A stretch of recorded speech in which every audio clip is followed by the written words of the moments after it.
Let me tell you the truth. Let me tell you the truth. Yes. From my heart. If people have good money, good roads, good hospital, good businesses, good schools, honestly, no one is interested in politics. Get to Dubai. People don't even care who is in power. Because everything that you want They're just enjoying life. is available to you. What more do you want? You have an account. When the country sells oil, money comes into your account as a civilian also. You're able to get access to what the government is making, and etc. You are sick, your hospital takes care of you. You have holidays, you have packs and packs. The same thing that Gaddafi was doing in Libya. You give birth to a child today, Gaddafi would sign a check for you. You graduate, Gaddafi would give you money. You want to go and start a business, Gaddafi would give you money to get started. When a country is running like that, tell me as young people here, if you wanted to start a business tomorrow and you knew that you could walk to a desk and get X amount of money, you get such support. Say, who would bother to go and stand on the street and toy? This is the condition of the roads in the second biggest city in Zimbabwe. It's also the condition of many roads in Harare, the biggest city in the country. And these are the issues that we as Zimbabweans need to be talking about. The quality of the roads, infrastructure, whether we've got piped water in our houses, whether we've got quality healthcare, whether our children are getting the best education, and whether this current government under President Emmerson Mnangagwa is delivering for the people of Zimbabwe for us to determine if we can extend his term limit from the current 5 years to 7 years. But instead of us having that kind of a discussion, instead of us debating these issues, those that are opposed to the extension of this limit are not being allowed to discuss this bill that has been proposed, even though our constitution mandates that people must have 90 days to debate, discuss, and give feedback on what they think about the extension. I have given my feedback, and with that, I've been attacked.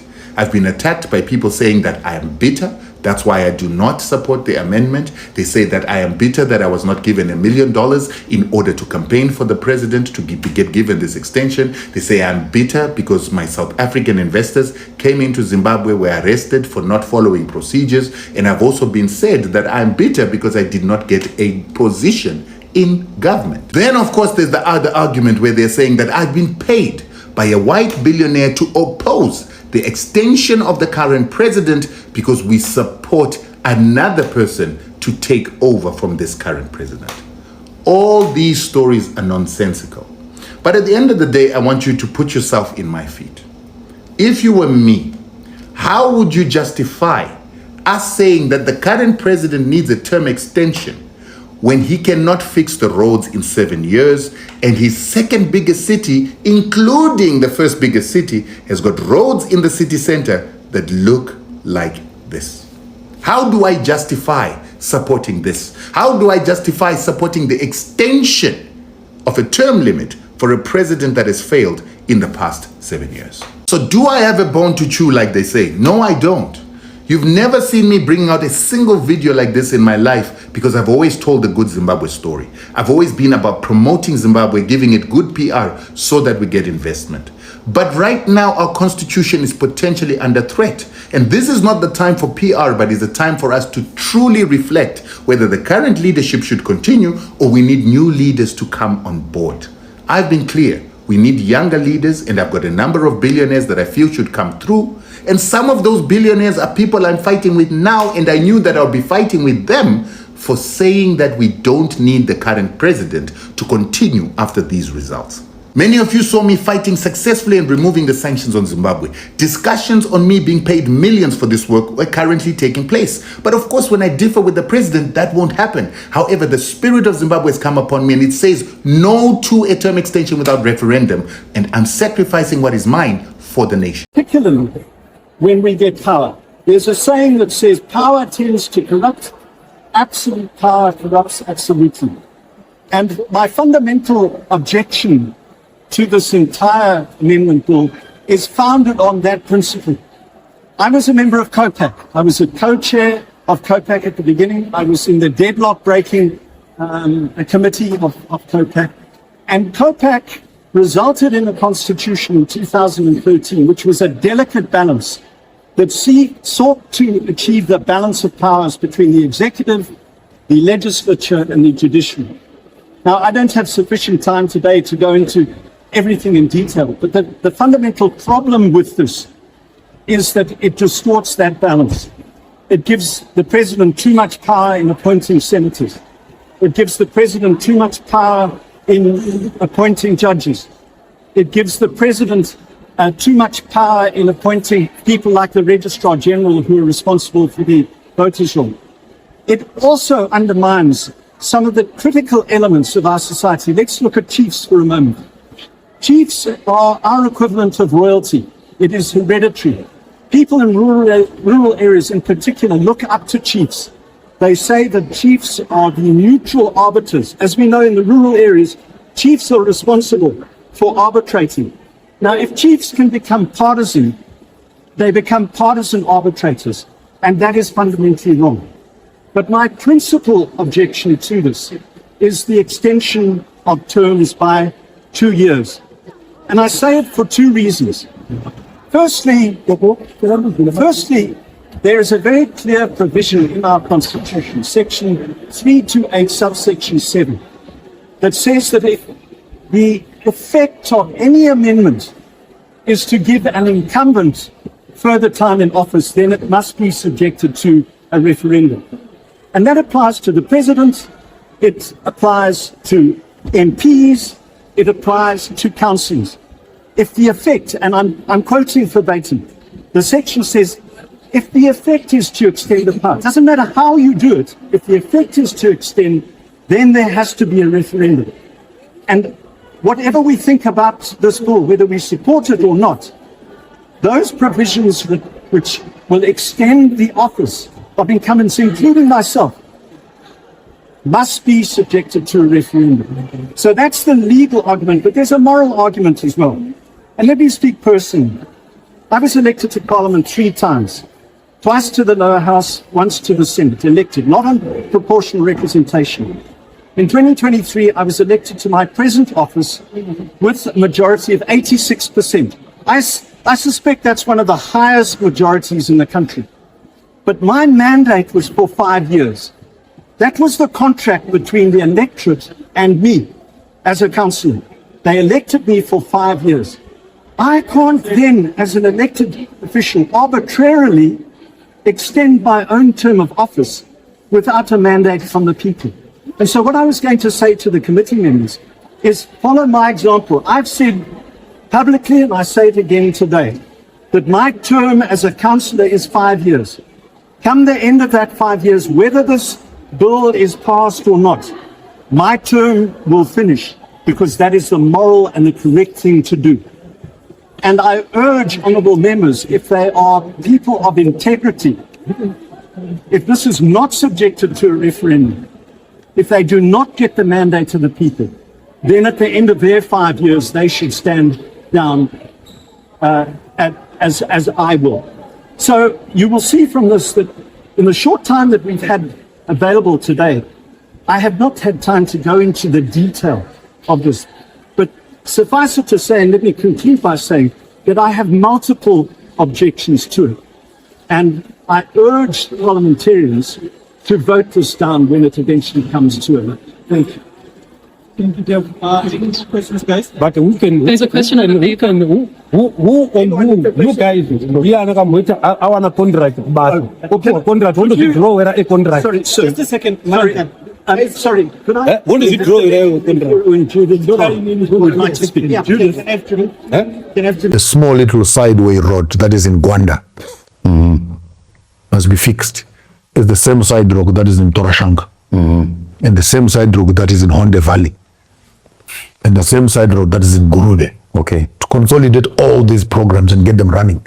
This way, you begin to find that the nationalization concept of putting minerals in one place, like what Abraham Traore has done, and create the national resources as a funding tool for taxation and expenditure. You can be able to empower your infrastructure development by making sure that every district has an ambulance, has a hospital, has graders, has caterpillars, and those development strategies can begin to take place and development can be visible. So what message for the Zimbabweans? Choose what you want. Let me bring you back to the issue of accountability as you are simplifying this issue. Because once we extend term limits, then it means that there's now the centralization of power. how then does one become accountable? And I like the way you're putting the question. The centralization of power. The opposite of that is the decentralization of power. Where power is decentralized, infiltration, external parties that are interested, regime changes, Americans and the British and etc. We've seen this playing in Congo, we've seen it playing in Central Africa, we've seen it playing in Sudan, we've seen it playing right now in Iran and Iraq. So why do you kill the leader?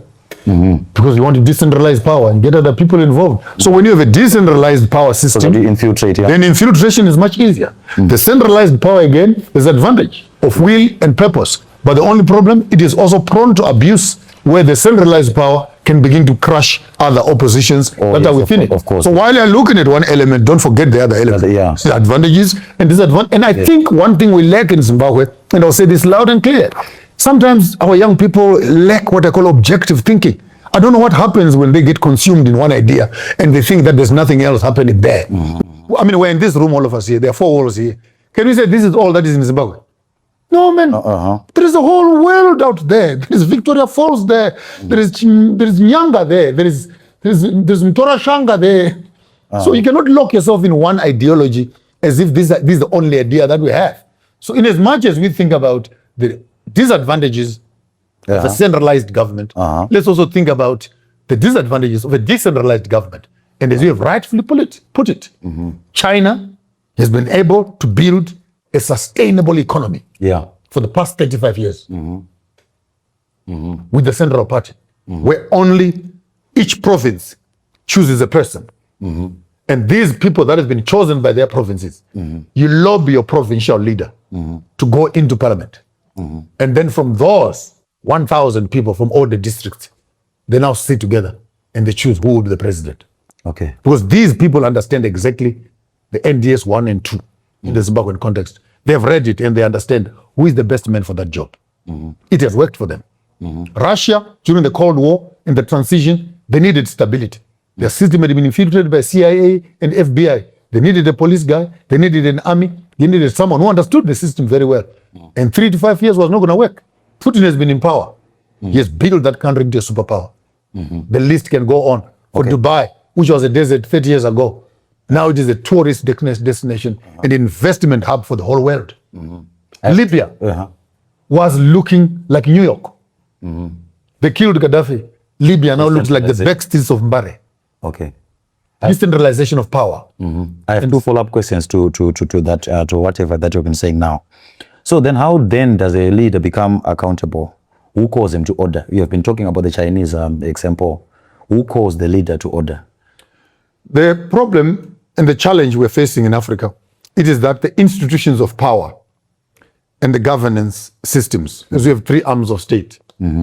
Unfortunately, the state has power to control the executive, the administration, and the parliament itself. They're being run by the same. In other words, when a leader comes in, then he chooses who must run the other systems, which are supposed to work as it were, parallel to the government, but holding the government accountable. Now, how do you hold the president accountable as a judge when you were appointed by him? That's the question. So the institution itself, which you call democracy right now, is not working because the judiciary system, which must be the referee in the game, they've now also become players in the same game. Then how do you do it? Because, and I said this once and I'll say it again, ZANU PF, you better listen to me very well, that you face a danger of what I call self-combustion, self-destruction, where you are in power, you rule yourself, you govern yourself, you employ yourself, you correct yourself, and you continue with yourself. You know what happens when you continuously breed inside one breed of animals? You end up having weaker and weaker breeds of animals until you move yourself into extinction. And in that state, they want a presidential limit. Do you see them calling the executive to order? Conversations of this nature. Yes. Since our president says he's a constitutionalist. Yes. Since our president is a lawyer, we want to hear him again coming forward with this new discussion that he is now committing to the constitutional transformation. What are the benefits of this transformation?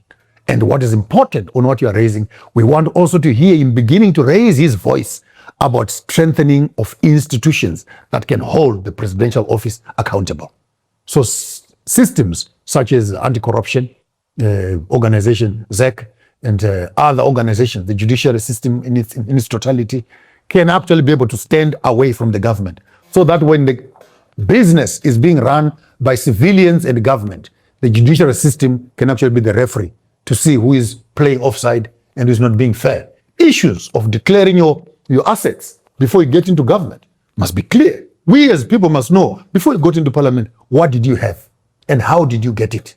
We also want to know, when contracts are being given, who are they being given to and who has conflict of interest, so that the transparent feel that the community will have towards their leadership is that of full trust.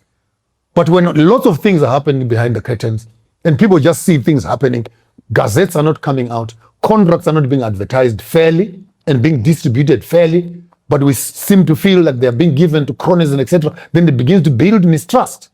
So for me, the next most important thing which will settle the Zimbabwean political environment is when the president comes forward and begins to strengthen institutions, and they must not be segregative, whether it will touch the president, or it will touch his children, or it will touch his cousins, or it will touch his friends. Once you strengthen the institutions of power that are working as oversight to the government, then we're done. That's why I was recommending for the traditional indigenous governance systems, where the local indigenous heads will put the president, what you call the president now, as their CEO. And he comes back to report to them. Unlike now, when our local indigenous people have to report to the president. No, the president must come back and report. I'm doing this in Mtorashanga. I'm doing this here. And they can ask you. But you have been saying you're doing this for the past 3 years. How come it's not yet done? Okay, I hear your submissions. They are very powerful.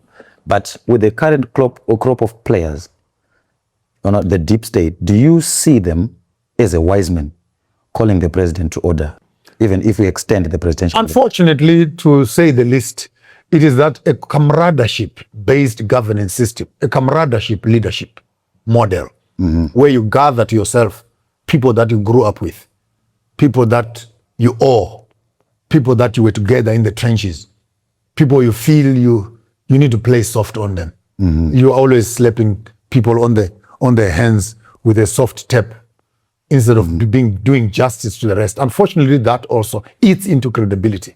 The president, with all due respect, I think there's some elements around him which are dead wood.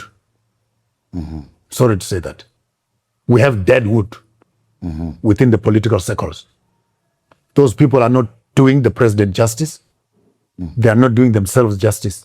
And they're not doing the society justice. They're just there for camaraderie and maintaining good relationships with the president. So you think that going to the president and always clapping your hands and looking nice around the president will give you what you want. So he should remove them and put new friends. Are there going to be any... And I think that's where you miss it. I'm not talking about friends at all. Okay. We're talking about meritocratic appointments. We get the right people for the job. I would not understand why in a country such as Zimbabwe, where we are declared as one of the most educated countries in the world, where you can simply say, I want top 10 medical doctors in the country. Can you bring them to me, please? Okay. I want top 10 engineers in the country. Bring them to me, please. I want top 10 educators in the country. Bring them to me, please. And you put these people together and you give them NDS 1 and NDS 2 and say, please, in each department, can you please find a practical implementable strategy and get this thing done? That creates what we call a ministry that is active. Okay. But I don't have to go and look for Mnyarazi now and say, okay, let's go and do aerodynamics.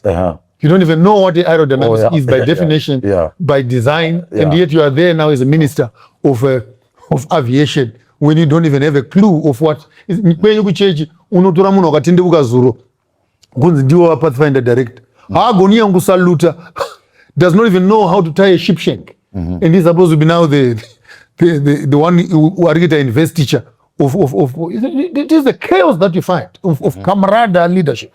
Rather than meritocratic leadership.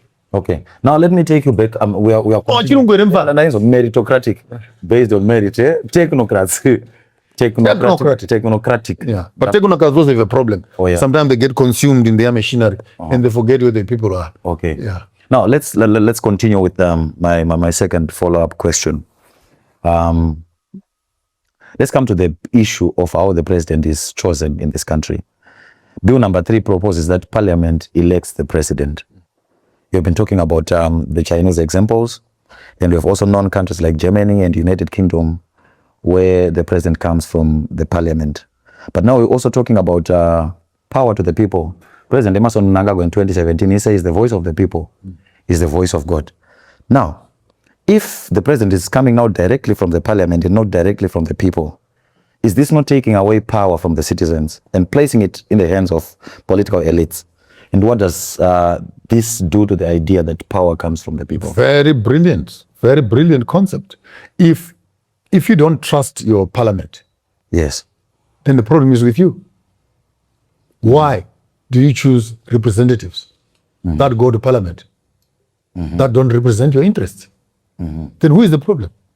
If I find you with your wife, who do you want to blame when you're the one who chose her? Okay.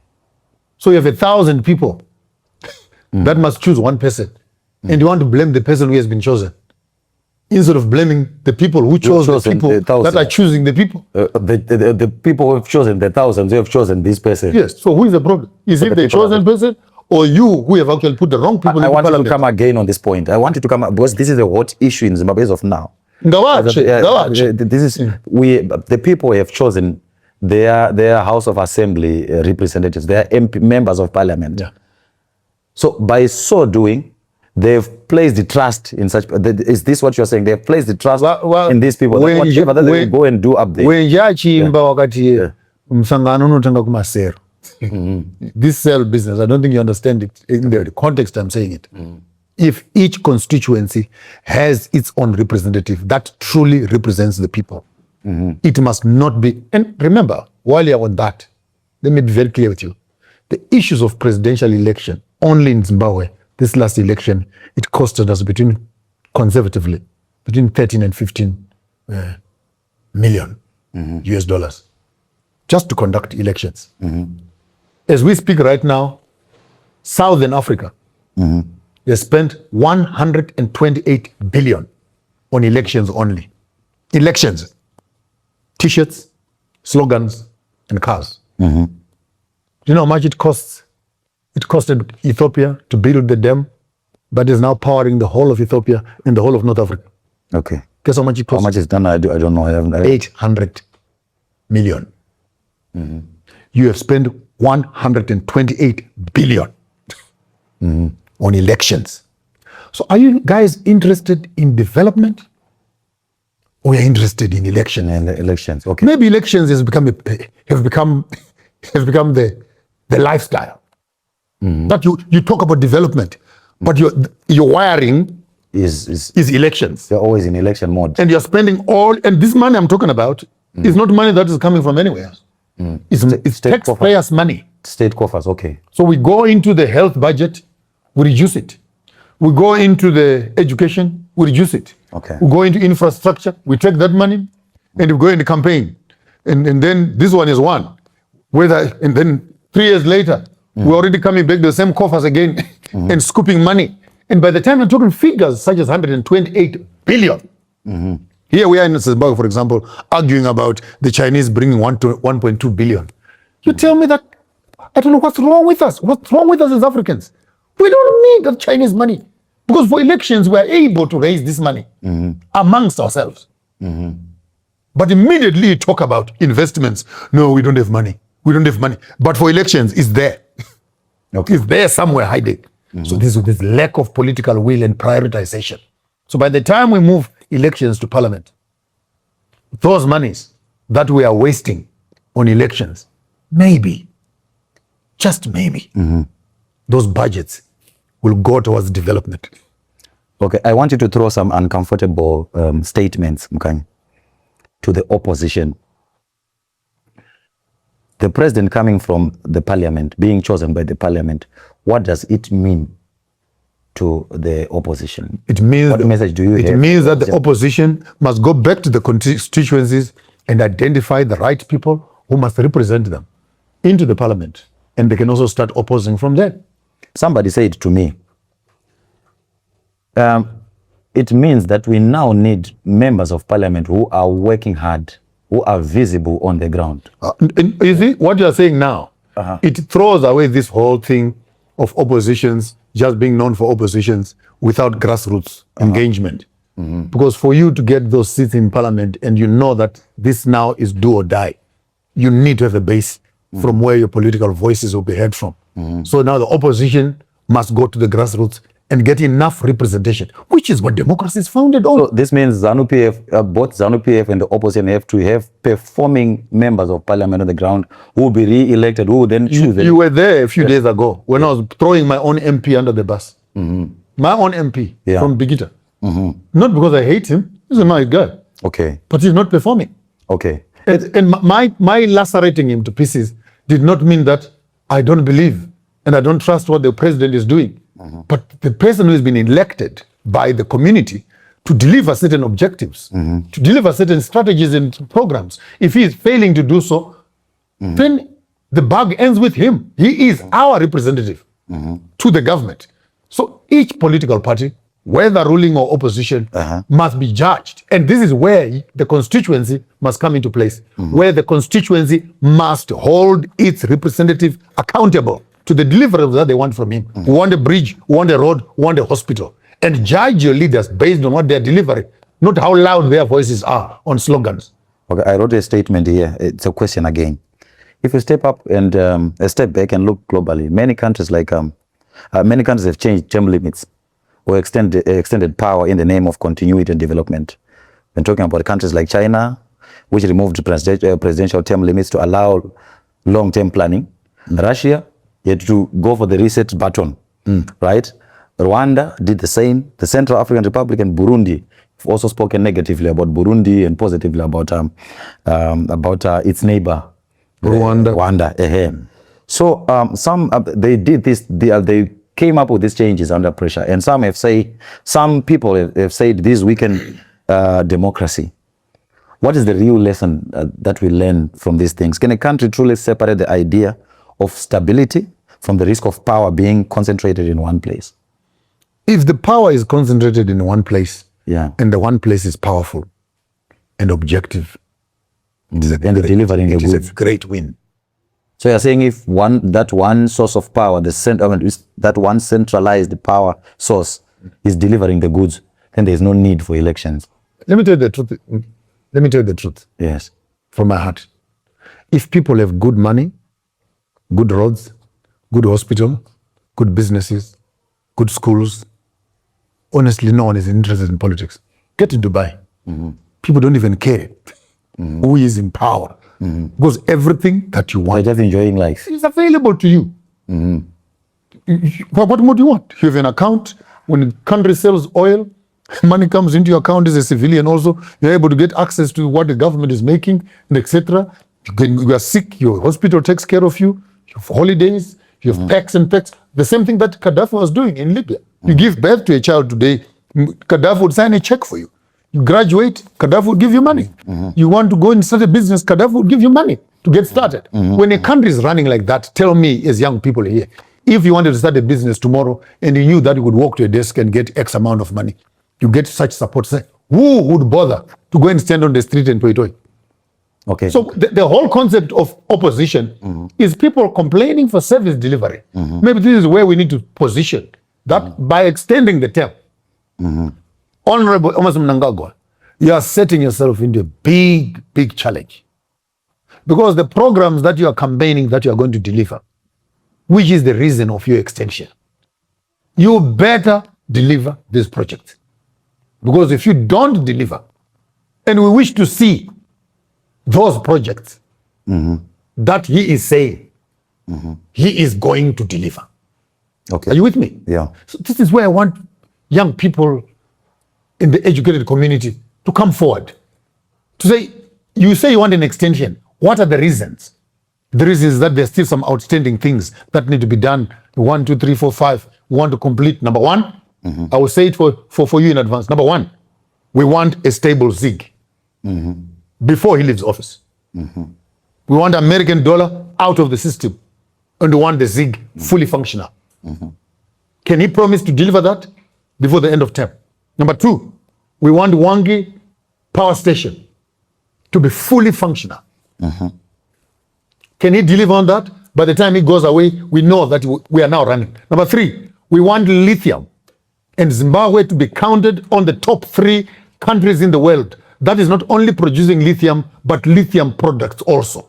A clear strategy on how you're going to deliver that. Of all our roads, at least we can say we are expecting maybe 30 to 40% of our roads. I can't say 100%. I'm a practical person. Maybe 30 to 40% of our roads rehabilitated, but 100% on all national roads.